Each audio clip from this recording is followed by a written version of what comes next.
ആയോധന കലകളെല്ലാം അറിയാമെങ്കിലും ഇരയെ ഭ്രാന്തമായി ഓടിക്കുന്ന കരടിയുടെ മുന്നിൽ അത് പ്രയോഗിക്കാൻ കഴിയില്ല എന്ന് അവൾക്കും നന്നായി അറിയാം. അതുകൊണ്ട് തന്നെ അവളും സ്വന്തം ജീവൻ നോക്കി ഓടിപ്പോകേണ്ട അവസ്ഥയിലായിരുന്നു.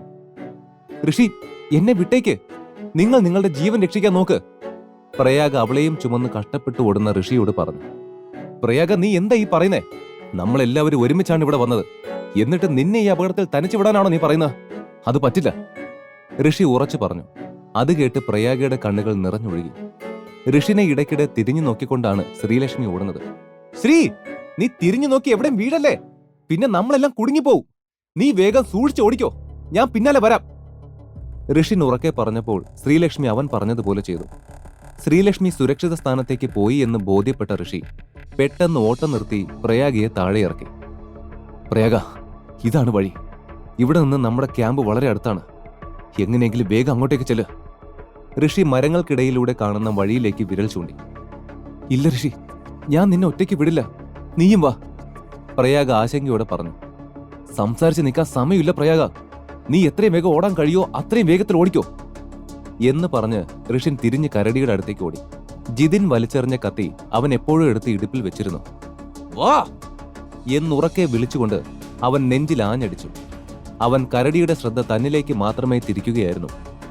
ആ സമയം ഋഷിനെ കാണുമ്പോൾ ഒരേ സമയം 10 കരടികളെ വേട്ടയാടാൻ കഴിവുള്ള ആളെ പോലെ തോന്നി. തിരിഞ്ഞു ഓടുന്നതിനിടെ പ്രയാഗ കണ്ട അവസാന ദൃശ്യം ഇതായിരുന്നു. ആ ചെറിയ കത്തികൊണ്ട് കരടിയെ പരിക്കേൽപ്പിക്കാൻ ഋഷിന് കഴിഞ്ഞില്ല. അതുകൊണ്ട് തന്നെ അരികിൽ കിടന്ന ഒരു കരിങ്കല്ലെടുത്ത് ഋഷിൻ അതിന്റെ തലയിൽ ശക്തമായി ഇടിച്ചു. ഉടനെ കരടി വികൃതമായ ശബ്ദത്തിൽ ഒരു ശബ്ദം പുറപ്പെടുവിച്ചു. ഋഷിന് സ്വന്തം ജീവനിൽ പേടിയുണ്ടായിരുന്നില്ല. കരടി ക്യാമ്പിന്റെ ഭാഗത്തേക്ക് പോകാതിരിക്കാൻ അവൻ മനഃപൂർവ്വം എതിർദിശയിലെ കൊടുങ്കാട്ടിലേക്ക് ഓടി. കരടിയും അവന്റെ പിറകെ ഭ്രാന്തമായി ഓടി. നിരപ്പായ വഴിയിലൂടെ കുറച്ചു ദൂരത്തിൽ ഓടിയ ഋഷി പെട്ടെന്ന് വേഗതയിൽ ബാലൻസ് ചെയ്യാനാകാതെ താഴെ വീണു. അവന്റെ പിറകിൽ വേഗത്തിൽ വന്ന കരടി മരത്തിലിടിച്ചു നിന്നു. അത് കണ്ട ഋഷി ചാടി എഴുന്നേറ്റ് വീണ്ടും കാട്ടിലേക്ക് ഓടി.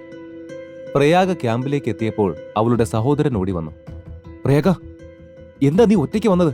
ഋഷി എവിടെ? ശ്രീലക്ഷ്മി ഇടറിയ ശബ്ദത്തോടെ ചോദിച്ചു. ഋഷി കരടിയുടെ ശ്രദ്ധ അവനിലേക്ക് തിരിച്ചുവിട്ട് നമ്മളെ സേവ് ചെയ്യാൻ കാട്ടിലേക്ക് പോയി, പ്രയാഗ ആവലാതിയോടെ പറഞ്ഞു. അതേ സമയം തന്നെ അവർ കാട്ടിൽ നിന്ന് ആരോ അലറുന്ന ഒരു ശബ്ദം കേട്ടു. കരടി ഋഷിനെ എന്തോ ചെയ്തുവെന്ന് അവർ കരുതി. വാർത്ത കേട്ടപ്പോൾ സിദ്ധാർത്ഥ് മാത്രം സന്തോഷിച്ചു. ഋഷിനോട് അവൻ ഒരു സഹതാപവും തോന്നിയില്ല. നോ, എന്റെ ഋഷുവിനൊന്നും സംഭവിക്കില്ല, ശ്രീലക്ഷ്മി കണ്ണീർ അടക്കാനാവാതെ നിലവിളിച്ചു. ഋഷി, നിനക്ക് എന്താ പറ്റിയത്? അവൾ കണ്ണീരോടെ മന്ത്രിച്ചു. പെട്ടെന്ന് അവൾ സ്വബോധത്തിലേക്ക് വന്നു. ഞാൻ ഋഷിനെ തിരഞ്ഞ് വീണ്ടും കാട്ടിലേക്ക് പോവുക. നിങ്ങൾ ആരെങ്കിലും എന്നെ സഹായിക്കാൻ കൂടെ വരുമോ? അവൾ ചോദിച്ചു. പക്ഷെ ആരും മറുപടി പറഞ്ഞില്ല. അത് കണ്ട് അവൾ വീണ്ടും പൊട്ടിക്കരയാൻ തുടങ്ങി. അപ്പോൾ കാട്ടിൽ നിന്ന് വീണ്ടും ഒരു നിലവിളി കേട്ടു. അത് കരടിയുടെ ശബ്ദം പോലെ തോന്നിയില്ല. ഗൗരി ശ്രീലക്ഷ്മിയുടെ തോളിൽ തൊട്ടുകൊണ്ട് പറഞ്ഞു. ഞാൻ നിന്റെ കൂടെ വരാം, എങ്ങനെയെങ്കിലും നമുക്ക് ഋഷിയെ രക്ഷിക്കണം, അവൾ പറഞ്ഞു. നീ എന്താ ഗൗരി കളിക്കുന്നത്? അവിടെ ഒരുപാട് അപകടമുണ്ട്. ആ കരടി എന്തൊക്കെ ചെയ്യുമെന്ന് നിനക്കറിയില്ല, അവൾ പറഞ്ഞത് കേട്ട് ജിതിൻ ബഹളം വെച്ചു. എന്നാൽ ഗൗരി കൈ ഉയർത്തി അവനെ തടഞ്ഞു. ഞാനൊരു പോലീസ് ഓഫീസറാണ്, എന്നിട്ട് ഞാൻ ചെയ്യേണ്ട ജോലിയാണ് ഋഷി ചെയ്തത്. ഇനി എനിക്ക് അവനെ സംരക്ഷിക്കണം. എന്റെ വഴിയിൽ നിന്ന് മാറി നിൽക്ക്, ശ്രീലക്ഷ്മിയുടെ കയ്യിൽ പിടിച്ച് ഗൗരി ഗൗരവത്തോടെ പറഞ്ഞു. ഗൗരി! ജിതിൻ ദേഷ്യത്തോട് അലറി. പക്ഷെ അവൾ അത് മൈൻഡ് ചെയ്തില്ല. ഞാനും അവരുടെ കൂടെ പോവും. പ്രയാഗയെ മുന്നോട്ട് വന്നു. അവളുടെ കാലിന് മുറിവേറ്റത് കാരണം നിൽക്കാനാവാതെ അവൾ കുഴഞ്ഞു വീണു. അവളുടെ സഹോദരൻ അവളെ താങ്ങിയെടുത്തു. പ്രയാഗ, നിനക്ക് ഈ അവസ്ഥയിൽ അങ്ങോട്ട് പോകാൻ പറ്റില്ല, അവൻ അവളെ പറഞ്ഞു നിർത്തി. എന്റെ ജീവൻ രക്ഷിച്ചവന് വേണ്ടി ഞാൻ ഒന്നും ചെയ്യാതിരിക്കണോ? പ്രയാഗ അവനെ നോക്കി ചോദിച്ചു. ശരി, നിക്ക്, ഞാനും നിങ്ങളുടെ കൂടെ വരാം, അവളുടെ സഹോദരൻ പല്ല് കടിച്ചുകൊണ്ട് പറഞ്ഞു. ഇതേ സമയം ശ്രീലക്ഷ്മിയും ഗൗരിയും പ്രയാഗയും സഹോദരനും കൂടി കാട്ടിലേക്ക് വന്നപ്പോൾ ഋഷിൻ പാമ്പിനെ അടിച്ച് കൊല്ലുന്നതാണ് കണ്ടത്. ഋഷി! ശ്രീലക്ഷ്മി ഓടി വന്ന് അവനെ കെട്ടിപ്പിടിച്ചു. ഋഷിനെ എന്നേക്കുമായി നഷ്ടപ്പെട്ടോ എന്ന് അവൾ ഭയപ്പെട്ടു പോയിരുന്നു. അവൻ ഒന്നിനും കൊള്ളാത്തവനാണെന്ന് വീട്ടുകാർ കരുതിയിരുന്നെങ്കിലും ഋഷിനോട് ശ്രീലക്ഷ്മി എപ്പോഴും സ്നേഹത്തോടെയാണ് പെരുമാറിയിരുന്നത്. ഇനി ഒരിക്കലും അവനെ ജീവനോടെ കാണാൻ കഴിയില്ല എന്ന് കരുതിയ ആ നിമിഷത്തിലാണ് താൻ അവനെ എത്രമാത്രം ആഴത്തിൽ സ്നേഹിക്കുന്നുണ്ടെന്ന് ശ്രീലക്ഷ്മി തിരിച്ചറിഞ്ഞത്. അവനില്ലാതെ തന്റെ ജീവിതം മുന്നോട്ട് പോകില്ല എന്ന അവസ്ഥയിലേക്ക് അവൾ എത്തിയിരുന്നു. ഋഷിനെ ചുറ്റിപ്പിടിച്ചുകൊണ്ട് അവൾ അത് ഓർത്ത് കരഞ്ഞു. മോളെ, കരയില്ലടാ, നോക്ക്, എനിക്ക് കുഴപ്പമൊന്നുമില്ല. ശ്രീലു, ഇങ്ങോട്ട് നോക്ക്. അയ്യേ, ഇങ്ങനെ കരഞ്ഞ നീ കഷ്ടപ്പെട്ടിട്ട മേക്കപ്പൊക്കെ പോവൂട്ടോ. ഒരു കൊച്ചുകുട്ടിയോട് സംസാരിക്കുന്നത് പോലെ ഋഷി അവളുടെ കണ്ണുനീർ തുടച്ച് അവളെ സമാധാനിപ്പിച്ചു. പക്ഷേ ശ്രീലക്ഷ്മിക്ക് അത്ര എളുപ്പം അവളുടെ കരച്ചിലടക്കാനായില്ല. അവന്റെ നെഞ്ചിൽ മുഖം പൂഴ്ത്തിക്കൊണ്ട് അവൾ ഏങ്ങലടിച്ചു. മതി മോളെ, ഇനി നീ ഇങ്ങനെ കരഞ്ഞ ഞാനും നിന്റെ കൂടെ കരയും. ഋഷിൻ അത് പറഞ്ഞതും അവളുടെ കരച്ചിൽ ഒരു സ്വിച്ച് ഇട്ട പോലെ നിന്നു. വേണ്ട, പക്ഷേ നീ കാണാതെ ഞാൻ കരയും, അവൾ മുഖത്തെ കണ്ണീർ തുടച്ചുകൊണ്ട് പറഞ്ഞു. അവളുടെ കുഞ്ഞു കുട്ടികളെ പോലുള്ള ഭാവം കണ്ട് ഋഷി അവളെ കെട്ടിപ്പിടിച്ച് നെറ്റിയിൽ ചുംബിച്ചു.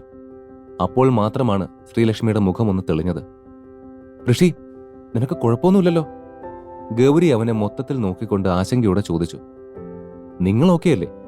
എനിക്ക് കുഴപ്പമൊന്നുമില്ല, നിങ്ങൾ തന്നെ നോക്ക്, അവൻ ചെറുചിരിയോടെ പറഞ്ഞു. അവരെല്ലാവരും പതിയെ ക്യാമ്പിലേക്ക് മടങ്ങി. അവിടെ എത്തിയതും കാറ്റിനേക്കാൾ വേഗത്തിൽ കരടിയോടും പാമ്പിനോടും ഒറ്റയ്ക്ക് പൊരുതി ജയിച്ച് വിജയിച്ച കഥ പാട്ടായി. എല്ലാവരും അവിശ്വസനീയതയോടെ ഋഷിനെ നോക്കി. ഇത്രയും ദിവസം വെറും വിഡ്ഢിയാണെന്ന് കരുതിയ ആൾ ഒറ്റ ദിവസം കൊണ്ട് ഹീറോയായി മാറി. ആ മാറ്റം പലർക്കും ദഹിച്ചില്ല. അപ്പോൾ ആരോ ഋഷിന്റെ തോളിൽ തട്ടി. Hey, really you are amazing. നിങ്ങൾ ഒരു കരടിയോട് പോരാടി അതിനെ തുരത്തി. അതുകൂടാതെ വെറും കൈകൊണ്ട് ഒരു വിഷപ്പാമ്പിനെയും കൊന്നു. ശരിക്കും എനിക്ക് വിശ്വസിക്കാൻ കഴിയുന്നില്ല, ആ മനുഷ്യൻ പറഞ്ഞു. ഒന്ന് പോകൂ, അയാൾ ആരാണെന്നറിയാതെ ഋഷിൻ പറഞ്ഞു. എന്നാൽ സിദ്ധാർത്ഥും ജിതിനും അവൻ പറയുന്നത് കേട്ട് ഒന്നും മിണ്ടാതെ നിൽക്കുന്നത് കണ്ടപ്പോൾ തന്റെ മുന്നിൽ സംസാരിക്കുന്നയാൾ നിസ്സാരക്കാരനല്ലെന്ന് ഋഷിന് മനസ്സിലായി. എന്നാൽ കേരളത്തിലെ പ്രമുഖ കമ്പനികളിൽ ഒന്നായ SK ബിൽഡേഴ്സിന്റെ അവകാശി ഭവീൻ ശങ്കർ ആണ് അതെന്ന് ഋഷിന് മനസ്സിലായില്ല. നിങ്ങൾ ആരാണെന്ന് എനിക്ക് മനസ്സിലായില്ല, ഋഷൻ സംശയത്തോടെ ചോദിച്ചു. സോറി, ഞാനത് പറയാൻ വിട്ടു. ഞാൻ ഭവീൻ ശങ്കർ. തന്നെ പരിചയപ്പെടാൻ സാധിച്ചതിൽ എനിക്ക് വളരെ സന്തോഷമുണ്ട്. എനിക്ക് തോന്നുന്നത് നമുക്ക് നല്ല സുഹൃത്തുക്കളാകാൻ കഴിയുമെന്നാണ്, അയാൾ കൈ നീട്ടിക്കൊണ്ട് പറഞ്ഞു. ആ കൈ പിടിച്ച് തിരികെ ഷേക്ക് ഹാൻഡ് കൊടുത്തുകൊണ്ട് ഋഷിൻ പറഞ്ഞു, ഞാൻ ഋഷിൻ. അദ്ദേഹത്തിന്റെ മുത്തശ്ശൻ ശിവൻകുട്ടി ഏകദേശം 50 വർഷം മുമ്പ് കൊച്ചിയിലെത്തി ഒന്നുമില്ലായ്മയിൽ നിന്ന് ആരംഭിച്ച് സ്വന്തം പ്രയത്നം കൊണ്ട് തന്റെ ബിസിനസ് വലിയ തോതിലേക്ക് വളർത്തി. ഇപ്പോൾ അവർക്ക് ഒരുപാട് ബിസിനസ്സുകളുണ്ട്. എന്റർടൈൻമെന്റ് മേഖലയിലും അവർക്ക് ബിസിനസ് ഉണ്ടായിരുന്നു. ബിസിനസ്സിൽ താല്പര്യം നഷ്ടപ്പെട്ട ശിവൻകുട്ടി തന്റെ പേരക്കുട്ടിക്ക് ഭരണം കൈമാറുകയായിരുന്നു.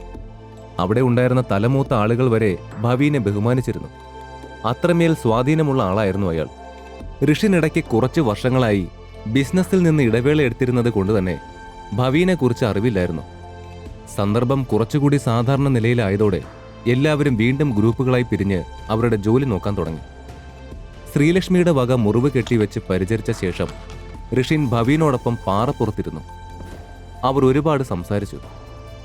താമസിയാതെ പരസ്പരം എന്തും സംസാരിക്കാനുള്ള ഒരു അടുപ്പം അവർക്കിടയിൽ വളർന്നു. ഋഷി, ഈ ഭൂമി, ഇതിനെക്കുറിച്ച് നിനക്ക് എന്ത് തോന്നുന്നു? ഭവീൻ പെട്ടെന്ന് അവനോട് ചോദിച്ചു. നിനക്ക് റിയൽ എസ്റ്റേറ്റിൽ താല്പര്യമുണ്ടോ? ഋഷിൻ അവനോട് മറുപടി പറയാതെ മറ്റൊരു ചോദ്യം ചോദിച്ചു. ഈ കഥ തുടർന്ന് കേൾക്കുന്നതിനായി ഇപ്പോൾ തന്നെ പോക്കറ്റ് FM ആപ്പ് ഇൻസ്റ്റാൾ ചെയ്യൂ. Link in description.